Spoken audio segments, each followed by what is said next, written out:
نحمده ونصلي على رسوله الكريم أما بعد بسم الله الرحمن الرحيم وإذا أنعمنا على الإنسان أعرض ونأى بجانبه وإذا مسه الشر كان يئوسا وقال النبي صلى الله عليه وسلم في الحديث المبارك عن عبد الله بن عمرو رضي الله تعالى عنهما عن النبي صلى الله عليه وسلم قال بينما ثلاثة نفر يمشون إلى جبل فأتوا مطر إلى آخر الحديث كما قال النبي صلى الله عليه وسلم।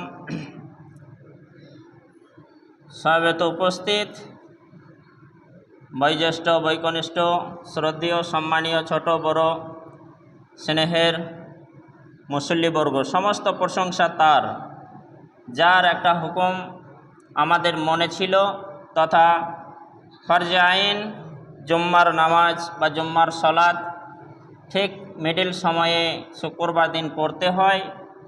তো সেই জন্যে আমরা কাজকর্ম ছেড়ে দিয়ে উত্তম জায়গা তথা আল্লাহর ঘরে মসজিদে উপস্থিত হয়েছি। তো আল্লাহ তাআলা যেহেতু আমাদের সুযোগ বা তৌফিক দিলেন, নিজের পায়ে হেঁটে হেঁটে এসে মসজিদে পৌঁছে গিয়েছি, আল্লাহকে একবার খুশি করি, বলি আলহামদুলিল্লাহ। তারপরে পরে রহমতুল আলামিন,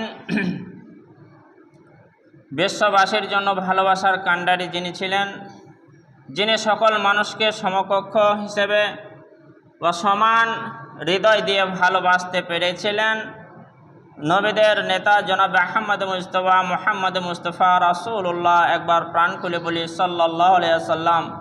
আল্লাহ তাআলা তার উপরে শান্তির বার্তা রওজায়ে মুবারকে পৌঁছে দেন আর বর্ষণ করতে থাকুন শান্তির বার্তাটা কতদিন, যতদিন দুনিয়া টিকে থাকবে। একবার বলি আল্লাহুম্মা আমিন, আল্লাহুম্মা সাল্লি আলাইহি ওয়া বারিক আলাইহি। কোরআনুল কারীমের সূরা বানী ইসরাঈল 17 নম্বর সূরা 83 নম্বর আয়াতটা আপনাদের সামনে তুলে ধরলাম। তার সঙ্গে কোরআনের আরও কিছু কিছু আয়াত আপনাদের সামনে আনব।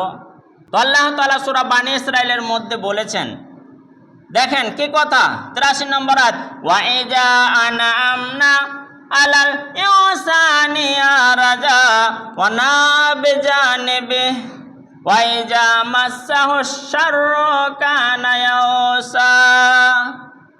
আমি যখন মানুষকে নিয়ামত দান করি, মানুষকে যখন আমি অসহায় থেকে উদ্ধার করে একটা সচ্ছলতার জায়গাতে আমি স্থলাভিষিক্ত করি, তখন কিন্তু সে মুখ ফিরিয়ে চলে আসে, পেছন ফিরিয়ে চলে আসে আর গর্ব করে, ইনকার করে। তবে তাদের মনে রাখা দরকার যে আমি তাদেরকে সে নিয়ামতের জিনিসগুলিকে দিয়েছি।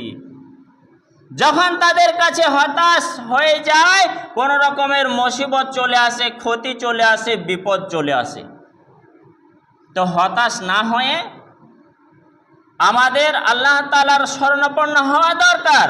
আর দ্বিতীয়, আল্লাহ তাআলা নিয়ামত যা দিয়েছেন, আল্লাহ বলেছেন না, ফাজকুরুনি আযকুরকুম ওয়াশকুরুলি ওয়ালা তাকফুরুন, আমাকে বেশি বেশি স্মরণ করো, তোমাদের স্মরণ করব, আর আমার শুকরিয়া আদায় করো, যাবতীয় বিষয়ে শুকরিয়া আদায় করো, কুফরি করো না। লাইন শাকারতুম লাযিদান্নাকুম, তোমরা যদি শুকরিয়া আদায় করো আমি বেশি বেশি বেশি বেশি দিয়ে দেব, বাড়িয়ে দেব। মোমেনদের গুণ নীতি আমরা তো জানি, কেউ মারা গেলে সর্বপ্রথম মাইকে যখন এলান হয় কি বলে? বিসমিল্লাহ বলে না, আলহামদুলিল্লাহ বলে না, সুবহানাল্লাহ বলে না, কি বলে? ইন্না লিল্লাহি ওয়া ইন্না ইলাইহি রাজিউন। তো এটা গুণটা কাদের? যারা মুমিন তাদের। আল্লাযিনা ইযা আসাবাতুহুম মুসিবা, ওই সমস্ত লোকেরা, তাদের গুণ এরকম যারা সবর করেছে, তাদের গুণ সর্বপ্রথম যখন কোনো মুসিবত বিপদ গ্রাস করে, আক্রমণ করে, তাদের কাছে বিপদ চলে আসে, তারা কি বলে? ইন্না লিল্লাহি, আমরা সবাই নিশ্চয় আল্লাহর জন্য, ওয়া ইন্না ইলাইহি রাজিউন, আমরা সবাই আল্লাহর কাছে ফিরে যাব। যদি এরকম কথা যারা বলে তাদের জন্য কি উলাইকা আলাইহিম সালাওয়াতুম মির রাব্বিহিম ওয়া রাহমাহ, দুটি জিনিস পাশাপাশি সমন্বয় বাক্য দিলেন। ওই সমস্ত লোকেদের জন্য যারা বলে আমরা আল্লাহর জন্য আল্লাহর কাছে ফিরে যাব, সবর করে থাকে, বিপদটাকে তারা হায় হতাশ না করে মেনে নিতে চায় বা মেনে নিতে পারে, তাদের জন্য রয়েছে আল্লাহর তরফ থেকে রহমত, দয়া আর শান্তি। ওয়াউলাইকা হুমুল মুহতাদুন, তারাই হচ্ছে সঠিক পথে চালনেওয়ালা, তারাই সঠিক পথে পদার্পণকারী, তারাই সঠিক পথে এগিয়ে যাচ্ছে। আল্লাহ তাআলা বললেন সূরা সাফফাত 37 নম্বর সূরা আয়াত নম্বর 147, আল্লাহ তাআলা একটা দৃষ্টান্ত দিলেন। ইউনূস বলে একটা নবী ছিলেন, তিনি যখন নিজের মহলে এসে বারবার ভালো কথা বললেন তখন তারা মানতে চায় না। মানুষের একটা নীতি আছে, অধিকাংশ মানুষের মধ্যে খুব কম সংখ্যক মানুষ, অল্প মানুষ মানবে, বেশিরভাগ মানুষ মানতে চাইবে না।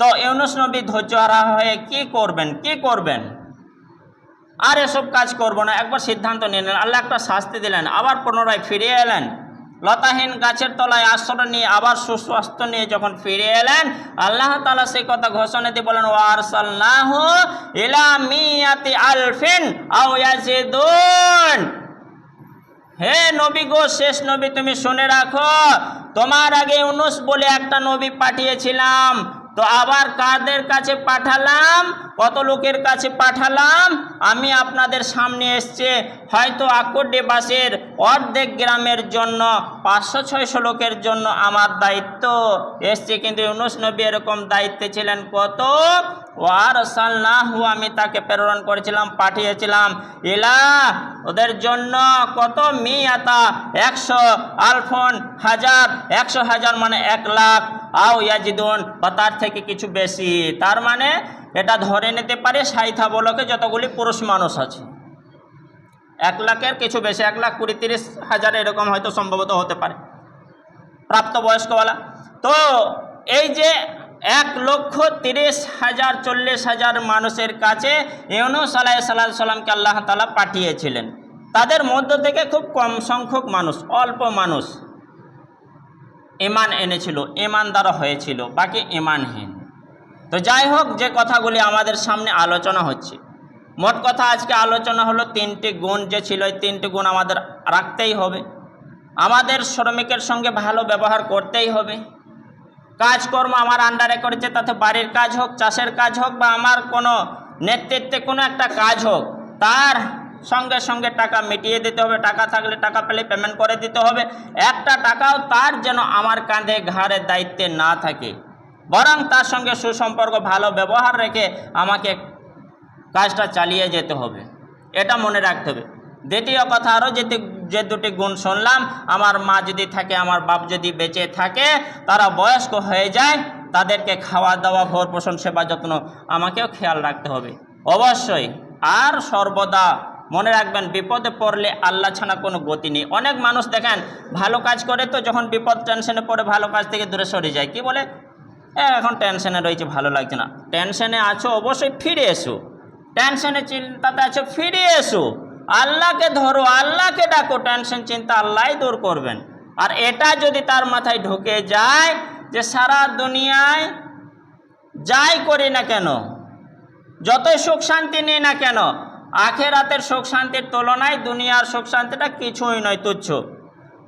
আর দুনিয়ায় যতই কষ্ট পাই না কেন, যতই বিপদ বালা মুসিবত যাক না কেন, আখেরাতের তুলনায় দুনিয়ার বিপদ মুসিবত জ্বালা যন্ত্রণার খুবই তুচ্ছ, নগণ্য, হালকা, ছোট।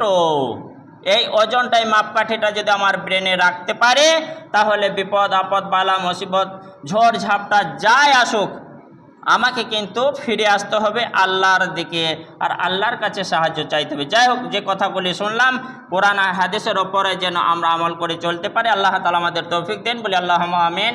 ওয়া মা আলাইনা ইল্লাল বালাগ।